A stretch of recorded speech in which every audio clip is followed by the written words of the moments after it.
The doorbell rang at 2:15 on a Tuesday afternoon, Captain Mitchell, and I almost didn't answer it. Getting up from the couch meant leaving the only warm spot I'd made under 2 blankets and 3 sweaters. When your house sits at 58 degrees in January, you start treating heat like a luxury item. The bell rang again. 2 short chimes, a pause, then 2 more. My daughter, Rachel, always rang twice. I pulled the blankets tighter around my shoulders and shuffled to the door. My fingers ached on the knob. When I opened it, she just stopped. She had grocery bags hooked on each wrist, and she froze with one foot still on the porch step. I knew what she was seeing. Sweaters hanging loose on my frame. Jeans bunched at the waist, even with the belt on the last hole. The hollows in my cheeks that hadn't been there 6 months ago. The gloom behind me. "Mom," she said. Not a question, not a greeting. Just my name, weighed down with everything she wasn't saying yet. Everyone thinks this story is about money, about my $8,000 pension and a greedy daughter-in-law who wanted it. They're wrong. The real fire started the day my daughter decided she was done watching me freeze in my own home. Before I tell you the rest, if you're listening to this right now, take a second to like this video, hit subscribe, and tell us in the comments where you're listening from. Someone in your life might be living a quieter version of this, and you don't see it yet. All right, Captain. Let me tell you how this fire really started.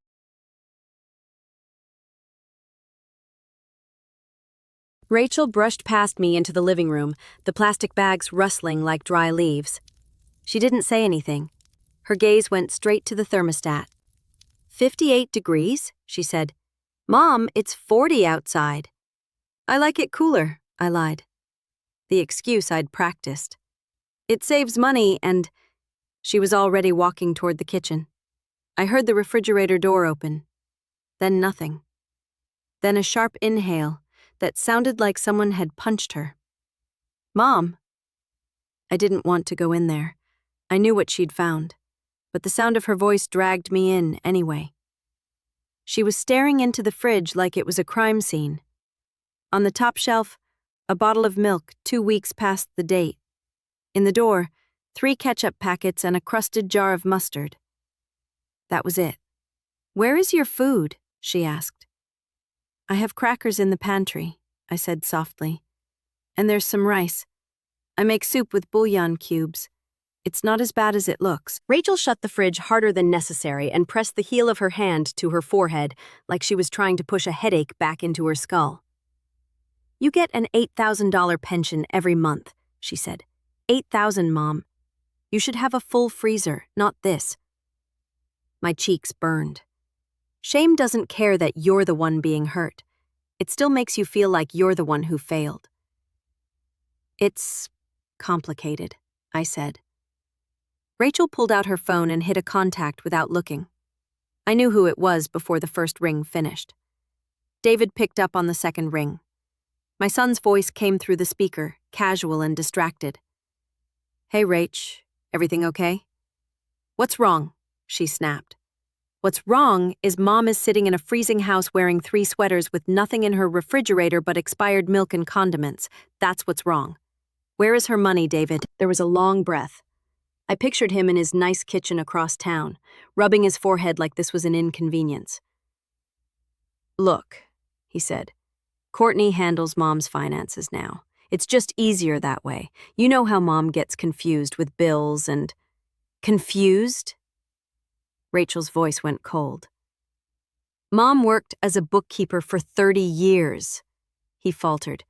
"Yeah, but she's older now. It's complicated. Courtney—" Heels on hardwood cut him off. Sharp, confident steps in my hallway. Rachel's jaw clenched. She didn't turn. Courtney filled the kitchen doorway like she owned the place. Her hair was perfect. Cream blouse, gold watch, jeans that probably cost more than my whole outfit. And she was smiling. That was the part that made my stomach sink. "Is there a problem?" she asked, looking from Rachel to me and back, voice sweet enough to rot your teeth. "Yes, there's a problem," Rachel said. Why is my mother starving in a house she paid off 30 years ago when she gets $8,000 a month? Courtney leaned against the doorframe, all relaxed confidence. Well, someone has to manage that money responsibly, she said. Your mother would just spend it if we let her. Besides, I consider it fair payment for allowing her to continue living in this house. Do you know how much caregiving costs these days? Allowing me. This was the house my husband, Tom, and I bought when Rachel was 3, where I'd painted the bedrooms myself, where I'd watched both my children take their first steps. Now I was being allowed to live in it. Something thin inside my chest snapped. Rachel went very still. The anger dropped from her face like someone had wiped it off. What replaced it was worse. A flat look I'd only seen once before. She'd been 12 then, watching a boy push her little brother off a playground slide. She'd walked up to him with that same blank expression and broken his nose with the heel of her hand. She had that look now. "Mom," she said quietly, eyes never leaving Courtney. "Go get your purse and your coat." Courtney pushed off the doorframe. "Now wait just a minute. We have an arrangement. She's staying here. I manage the money and—" "Is that what we're calling elder abuse now?" Rachel asked softly. Courtney's smile cracked for a second, just a hairline break. But I saw it. So did Rachel. My hands shook as I reached for my coat in the closet. The wool felt heavier than usual, or maybe that was just my heart. Courtney stepped in front of me, fingers clamping down on my sleeve. "She's not going anywhere," she said. "I have legal authority over her finances. She needs us." David's voice came through the phone, still in Rachel's hand. "Maybe you should just stay, Mom. Courtney's right. The money needs to be managed properly." "Managed," Rachel cut in. "Is that what you call stealing someone's pension while they're eating crackers for dinner?" I had my coat on now, my purse clutched to my chest like a shield I didn't entirely understand. Rachel came to my side and took my arm. "You can't just take her," Courtney said, actually laughing.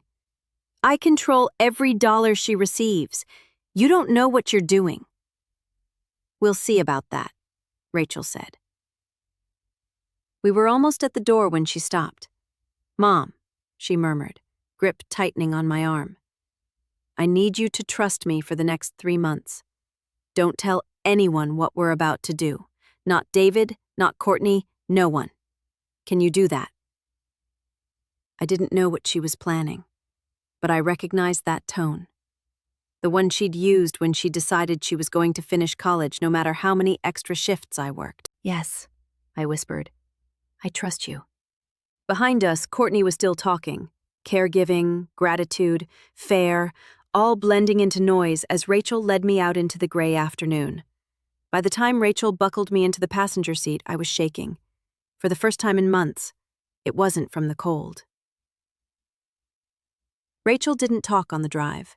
Her hands were locked around the steering wheel, knuckles white.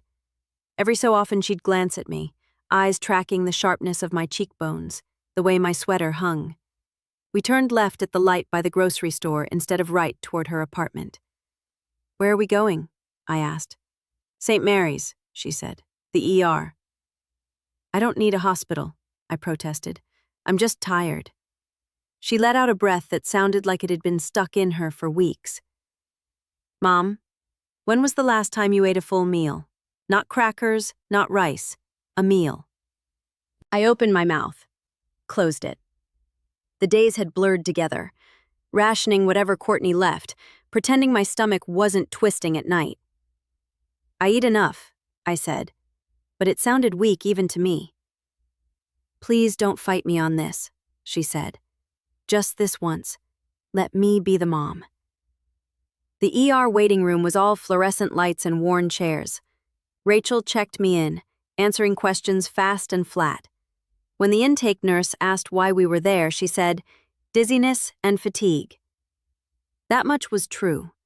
Standing too quickly had started to feel like stepping off a moving bus. They brought us back quicker than I expected.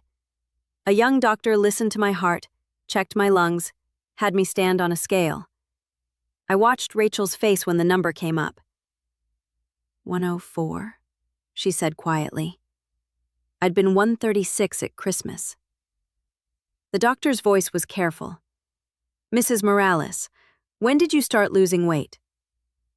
I just haven't been very hungry, I said. That lie had been a kindness at first. Then it turned into a habit. Rachel pulled out her phone and showed him a picture from last December, me between Rachel and David at the church Christmas party, cheeks full, eyes bright. That's her a year ago, she said. Same sweater. The doctor ordered blood work, vitamins, minerals, all the things I'd never thought about when I could afford groceries. A woman in a gray cardigan knocked on the door while we waited. I'm Patricia, she said. I'm a social worker with the hospital. Your daughter mentioned there might be some issues at home. Would you feel comfortable talking to me? I looked at Rachel. She nodded. The words came out like floodwater. About Courtney taking my debit card for safekeeping. About the pension needing to be managed. About empty fridges and space heaters and pretending I wasn't hungry when my stomach cramped. About my son standing in that cold kitchen and saying nothing. Patricia listened. No interruptions, just soft mm-hms and a pen that stopped moving halfway through like she'd heard enough to remember the rest. When the doctor came back, his expression was serious. Mrs. Morales, he said, you're severely malnourished. Your vitamin D is almost non-existent. Your B12 is dangerously low. You've lost 32 pounds in 6 months. Your body is essentially consuming itself to stay alive. Rachel took pictures of the screen, the printouts, the malnutrition assessment. Her hands were steady. Her eyes weren't. I'd like to admit her, the doctor said. No, Rachel replied. He blinked. No? I'm taking her home with me, she said. We'll follow every instruction, but I need copies of everything, every test, every note. And I need it documented clearly that this is neglect. He and Patricia exchanged a look. We can do that, Patricia said, and I'll be filing a report with Adult Protective Services. What you've described is elder abuse. This is a crime, Mrs. Morales. Crime. I'd been calling it difficult and complicated. Hearing the word crime dropped a stone in my stomach that didn't move. 2 hours later, I walked out with Rachel, a folder of records under my arm. We didn't go back to my cold house. We went to a small bank branch. I signed papers to open a new checking account in my name only. We'll redirect part of your pension here, Rachel explained. Not all of it yet, just enough she won't notice. This money is yours. That night, at Rachel's kitchen table with a real bowl of soup in front of me, she opened her laptop. Mom, I need to show you something. It's going to hurt. On the screen was my home computer's search history. Life expectancy calculator, elderly woman. Average time before inheritance distribution. How to become power of attorney. Symptoms of malnutrition, seniors. 2 years of searches. Dates lined up like a timeline. It felt like looking at blueprints for what almost happened. My hands started shaking. Rachel closed the laptop and took them in hers. We're going to fix this, she said, but we need help. Mr. Caldwell's office had polished wood floors and too many framed certificates. He shook my hand, his eyes taking in the weight loss, the way I moved. Before we talk strategy, he said, we need proof of your capacity. Would you be willing to do cognitive testing, Mrs. Morales? You think something's wrong with my mind? I asked. No, he said. I think you're fine. But the first thing your daughter-in-law will claim is that you were confused. We're going to close that door before she can open it. The testing took hours. Memory, patterns, following instructions. My palms sweated like I was taking exams again. When it was over, he smiled. Your cognitive function is excellent, he said. Better than average for your age. Rachel finally breathed. Then we spread the bank statements on his table. He read in silence for a long time. 2 years, he said. She's been draining your accounts for 2 years. At least $200,000. My head swam. A forensic accountant named Jennifer came in with a laptop and quiet fury. She traced every transaction. $3,000 handbags, girls' trip to Hawaii, restaurant receipts that could have covered a month of groceries. "This is theft," she said. "You have enough here for criminal charges." Mr. Caldwell set up an irrevocable trust. My house, my investment accounts, my life insurance, all moved into it, with Rachel as trustee. "Once this is filed, Courtney has no claim," he said. "If she tries, it becomes another crime." He drafted a new will, hemmed and careful. "Are you sure?" he asked when we got to David's line. I thought about him standing behind Courtney as she justified my empty refrigerator. "I'm sure," I said, and signed. Rachel spent the next week collecting statements. The mail carrier who'd seen me pulling cans from recycling, the pharmacist who'd watched me stop filling prescriptions, the neighbor who'd noticed my house dark and cold while Courtney's new car shone in the driveway. They all knew something was wrong, Rachel said. They just didn't know how bad. Mr. Caldwell sent one thick packet to Adult Protective Services, one to the DA's office, and letters to Courtney and David. He explained the fraud, the malnutrition, the new trust, the intent to pursue charges and restitution. We didn't have to wait long. 3 weeks after Rachel pulled me out of that house, I'd gained 8 pounds. My cheeks had color again. I could climb the stairs without stopping. That's when she sent the text. "Mom is staying with me from now on. You and Courtney are no longer needed as caregivers. Thank you for your past help." The thank you was a clean cut. 5 minutes later, her phone buzzed. "Courtney, decline. Buzz, decline." Then the texts. "Where is she? You can't just take her. We need to talk. Call me." Rachel silenced her phone. "They'll come here," she said. "When they do, let me handle it." They came that Monday. The new video doorbell chimed, followed by angry knocking. Rachel checked the screen. "It's them," she said. She opened the door just enough to block the entrance. "We need to see Mom," David said. "Where is she?" Courtney pushed forward, eyes wild. "Where's the pension money? It didn't hit the account this month." "The pension is going someplace new," Rachel said, "to an account only Mom can access." "You can't do that," Courtney snapped.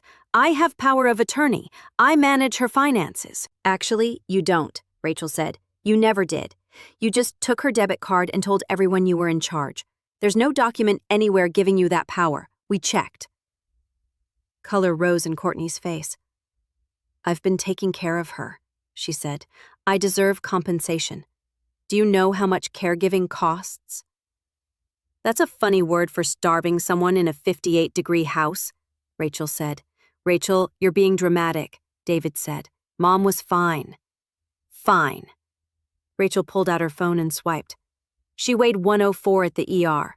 She'd lost 32 pounds in 6 months. The doctors documented severe malnutrition and neglect. David's expression flickered as he read. Courtney started to shout. "You took her to the hospital behind our backs. We're getting a lawyer. "I hope you do," Rachel said. "The forensic accountant traced over $200,000 you spent from her accounts. Hawaii, designer bags, restaurants. We also have your search history from Mom's computer." She read. "Life expectancy calculator, elderly woman. Average time before inheritance distribution. Symptoms of malnutrition, seniors." Courtney's face went from red to chalk. "One more thing," Rachel said, raising the phone. "I've been recording this entire conversation, audio and video." "Mom," David said, looking past Rachel at me on the couch. "Tell her this is all a misunderstanding. Tell her you want to come home." I met his eyes. "Home?" I said. "You mean the place where I was shivering in 3 sweaters while your wife calculated how long it would take me to die?" He flinched. "Get off our porch," Rachel said. "If you come back without an invitation, I'll call the police. If you contact Mom, I'll file for a restraining order. If you try any legal move, the DA gets everything." She closed the door. Her hands shook as she locked it. "It started," she said. "Now, we wait for the rest to fall." It fell faster than I expected. The DA opened an investigation. The insurance company started their own. That's when they found the life insurance policy. $500,000. Me as the insured, Courtney as beneficiary. Forged signature. "Combined with the search history and the stolen pension," Mr. Caldwell said, "this doesn't look like sloppy caregiving. It looks like she was planning around your death." I thought that was as bad as it could get. Then we went back to my house. Adult Protective Services and the DA's office wanted original documents, old statements, tax forms, anything with Courtney's handwriting. Mr. Caldwell offered to send someone, but I insisted on going with Rachel. "I need to see it one more time," I said, "as mine." We picked a bright, cold afternoon. When we pulled up, the house looked shrunken, the paint tired, Courtney's new car glaring in the driveway like an accusation. "We're in and out," Rachel said. "Half an hour." Inside, the air felt wrong, heavy with dust and something chemical. The thermostat still read 58. We headed straight for the back bedroom Courtney had turned into her office. It had been David's nursery once. Now it was all gray paint and shelves. Rachel pulled out boxes. Deeds, old tax returns, letters. "Anything with you and Dad's names goes in," she said. I went to the desk. Courtney's laptop was gone, but a few sheets of paper remained. Notes. A printed spreadsheet. Even without my glasses, I could see the headings. Current age, 68. Projected age, 70. Projected age, 75. Projected age, 80. Next to each, a dollar amount under expected inheritance. The age 70 row was highlighted in yellow. I felt sick. Rachel saw the look on my face and took the page from my hand. Her jaw clenched. "We're taking this," she said. "Then we're leaving." We were halfway down the hallway with a box when the front door slammed. "What are you doing here?" Courtney's voice cut through the house. She stood in the entryway, grocery bag on her arm, hair less perfect than usual. Her eyes jumped from the box to the paper in Rachel's hand. "You can't take that," she snapped. "You're trying to destroy me." "You did that yourself," Rachel said. "We're cleaning up." "I have given up everything to take care of you," Courtney hissed at me. "I deserve compensation. You should be grateful." "I was cold and hungry in my own house," I said. "You were not giving anything up." She stepped closer, jabbing a finger at me. "If you just cooperated—" "Courtney," Rachel cut in. "We're leaving." Courtney's gaze snapped past us to the living room. "You're not taking anything else," she said. She shoved past, shoulder slamming into mine hard enough to push me into the wall. She stomped toward the space heater sitting in front of my old armchair. "Courtney, leave it," I started. She grabbed the heater by its handle and yanked. The cord snagged under the side table, the whole thing tipped. The heater crashed face down into a stack of old newspapers. I heard the plastic casing crack. There was a tiny electrical pop. The indicator light flared brighter, then stayed on. "Courtney," Rachel shouted. "Stop!" Courtney spun toward us, still ranting. "Get out of my house. If any of this goes to court, I'll—" The smell hit me mid-sentence. Burning dust, then something sharper. Hot plastic. "Rachel," I whispered. She turned. A thin orange tongue of flame licked up the side of the nearest newspaper, then another. The paper curled black, crumbling as the fire climbed. It reached the edge of the old curtain hanging too close to the heater. The fabric went up in a whoosh. Heat rolled through the room like someone had opened an oven. Call 911! Rachel yelled. She dropped the box and lunged toward the kitchen, looking for water that wasn't there. Courtney stared, frozen for half a second, then cursed and bolted down the hall toward the bedrooms, clutching her bag. She ran away from the fire. Smoke thickened fast, turning the room gray, then black at the ceiling. The heater popped and hissed. The carpet under my feet grew warm. "Mom, we have to go!" Rachel coughed, grabbing my arm. We dropped to our knees instinctively, like we'd both seen the same safety video years ago. My lungs screamed. Every breath tasted like burned plastic and old dust. 911, what's your emergency? A distant voice crackled from Rachel's phone. House fire on Maplewood, she wheezed. My mom, elderly female, inside. Heavy smoke, space heater fell. Please. Stay as low as you can, the operator said. Help is on the way. Station 47 has been dispatched. Can you reach a door or window? The front door was somewhere ahead, but the smoke turned the hallway into a solid wall. My eyes soaked, vision narrowed to gray. A sound like gunshots echoed from the living room, wood splitting, glass cracking from heat. The carpet under my knees went from warm to hot. Mom, stay with me, Rachel coughed, pulling me forward. Just one more minute. You can do one more minute. My head felt heavy. Each breath was thinner than the last. The edges of the world dimmed, like someone turning down a dimmer switch. I thought, after everything, this is how it ends? On this floor, in this heat, because she yanked a heater too hard? No, not like this. Not for her. The last thing I heard before the dark closed in was the rising wail of sirens. You know the rest of that part better than I do, Captain. I only remember pieces. Cold air on my face, hands under my shoulders. Got her! Voices muffled by masks. Heavy boots thudding around us. A different kind of roar as hose lines opened up. Arms hooked under my knees and back, lifting me. For a moment, the heat from the living room flared across my skin. Then it was replaced by the shock of cool outside air. They laid me on the grass. It was wet and icy against my palms. I coughed, and dark smoke poured out of me like something being exorcised. Ma'am? Mrs. Morales, can you hear me? A paramedic leaned over me. Clipboard, oxygen mask, calm voice. Rachel, I rasped. My daughter. I've got her, a firefighter shouted. Adult female, conscious, heavy smoke exposure. I turned my head. Through stinging eyes, I saw them carrying Rachel out, soot on her face, coughing, but alive. The firefighter who'd carried me knelt beside me for a moment. His turnout coat was streaked, his helmet shield smudged. I saw the 47 on it, and the name on his gear. Mitchell. You're okay, ma'am, you said. You're out. We've got you.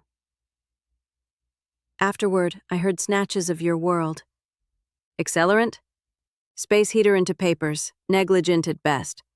APS investigators en route, Detective 2. This is that elder abuse case. To you, it was another fire with a bad setup and a good save. To me, it was the moment no one could pretend this was all a misunderstanding anymore. The investigators tied the fire to everything else. Stolen money, forged policy, search history. The DA moved fast. The trial came 6 months later. The courtroom was small. The benches were hard. Courtney sat at the defense table in a blouse that looked off the rack instead of designer. She didn't look at me. The prosecutor put up each piece of our life like evidence in a museum. Bank statements showing $200,000 siphoned off. My medical records, Patricia's report, the forged insurance policy, the spreadsheet with the age 70 row highlighted, the fire report noting, elderly resident unable to self-evacuate. Courtney's lawyer tried to spin it. Caregiving under stress. Shared expenses. Miscommunication. The spreadsheet and the fire killed that. The judge was a woman in her 60s with steel gray hair, Mrs. Blake, she said at sentencing. You exploited and endangered an elderly woman who trusted you. You deprived her of food, heat, and safety while spending her money on yourself. You forged legal documents and, by your own records, calculated how long it might take before you could profit from her death. This court finds your actions reprehensible. 4 years in state prison, $500,000 in restitution, and punitive damages. Not dischargeable in bankruptcy. Courtney sobbed. I didn't feel triumph, just the tired, empty feeling of finally setting something down you've carried too long. The Elder Abuse Prevention Foundation invited me to speak at their gala a month after the trial. The ballroom was full of round tables and crystal lights. Rachel helped me into a navy dress that actually fit now. When I caught my reflection, I saw my own face again, not the hollowed stranger from the cold house. There you are, Rachel said quietly. That's my mom. 300 people watched as I walked up to the podium. My hands shook. My voice shook on the first word. My name is Lina, I said. Last year, I sat in a dark house wearing 3 sweaters because I couldn't afford heat, even though I got an $8,000 pension every month. I told them about the empty fridge, about Courtney's managing my money, about the day Rachel saw the thermostat and the milk and decided she was done being polite. I told them about the spreadsheet with my life expectancy turned into rows and columns. We like to tell ourselves we'd notice, I said, that if our neighbor or our mother or our grandmother was being hurt, we'd see it. But people saw me. They just didn't know what they were looking at. I asked them to check thermostats, open refrigerators, pay attention to unexplained weight loss, ask why a caregiver has a new car while the person they're caring for is always cold. I'm standing here because my daughter refused to look away, I said. There are plenty of people who don't have a Rachel, so I'm asking you to be that person. They stood up before I finished the last sentence. The applause was loud enough to rattle the glasses on the tables. The foundation posted the speech online. It spread.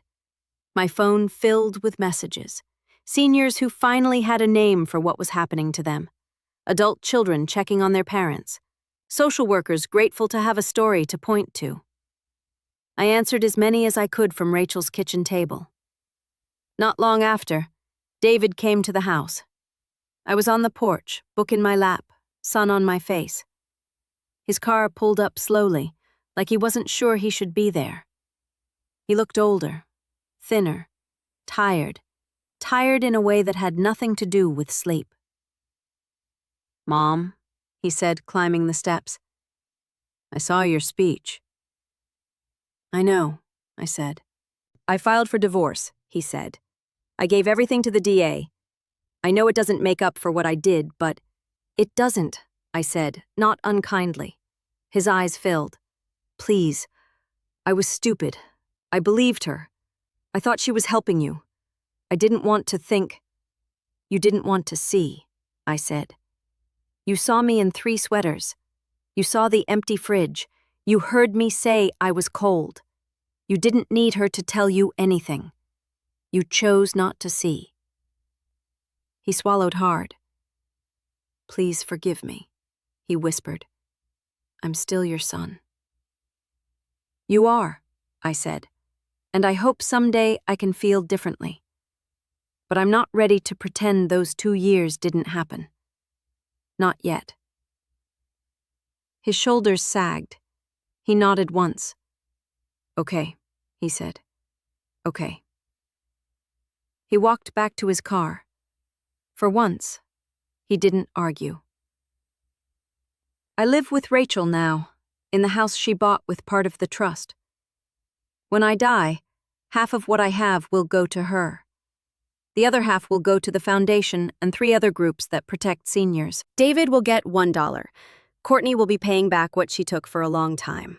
I'm 72, healthy. I volunteer at a senior center twice a week. I've helped people spot signs that looked a lot like my old kitchen and thermostat. That's what matters to me now. Courtney lost money and status. I almost lost my life. The real victory is that I didn't, and that I can point to my scars and say, this is what it looks like. Don't wait until someone else has them too. That's why I came to talk to you, Captain. Not just because you carried me out of a burning house, but because you walked into a fire that started long before that heater fell. You saw the end of it. I needed you to know how it began. I'm Captain Dean Mitchell, Station 47. We got the call as residential fire, elderly woman possibly trapped. Those words change the way a firehouse sounds. Coffee goes down, gear goes on a little faster. When we pulled up to Maplewood, smoke was already pushing out the windows. Neighbors were yelling 3 different versions of the same thing. She's inside, she just went back in, she can't move that fast. Inside, it was the usual mess. Low visibility, old furniture, tight halls, a space heater melted into the carpet. The kind of setup where one careless move can turn a bad situation into a body recovery.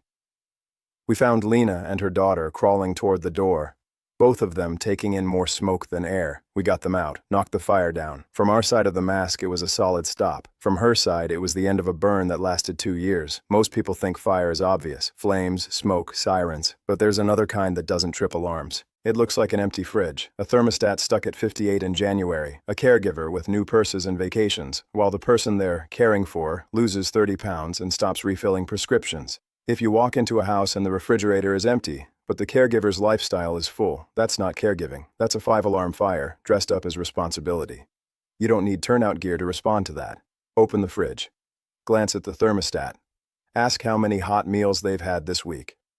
If something feels wrong, don't talk yourself out of it because it's awkward or inconvenient. Lina's daughter paid attention. And because of that, my crew got to pull 2 people out of a burning house, instead of carrying one out under a sheet. Stories like hers aren't just about punishment. They're about paying attention early enough that we don't meet your loved ones on a call. Check on somebody this week, especially the ones who say they're fine while wearing a coat indoors. If this story hit anything in your gut, subscribe and share it with one person who needs to hear it. We'll be here with more real stories soon. Stay safe out there.